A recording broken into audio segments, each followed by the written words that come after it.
হে বরকাতু।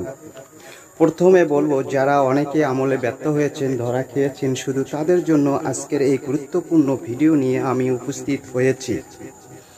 কিছু আমল এমন আছে যেগুলো করতে খুব বেশি সময়ের প্রয়োজন হয় না, অনেক জ্ঞানের অধিকারীও হতে হয় না। এগুলোর ফজিলত অনেক বেশি, এগুলোর বান্দার আমলনামাকে ভারী করে।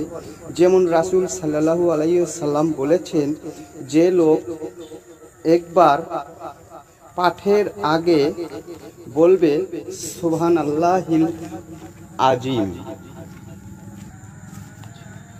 আল্লাহর কাছে দোয়া করতে যা ধারণা দিতে কোনো মাধ্যমের প্রয়োজন হয় না, বরং নিজের অন্যায় বা গুনাহের জন্য নিজের আল্লাহর কাছে ক্ষমা চাওয়া, যে ব্যক্তি ক্ষমার মানসিকতা দিয়ে আল্লাহকে ডাকবে।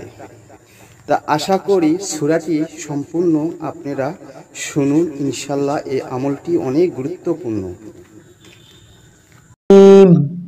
বিসমিল্লাহির রহমানির রহিম।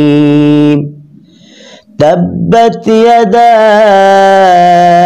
أبي لهب وتب ما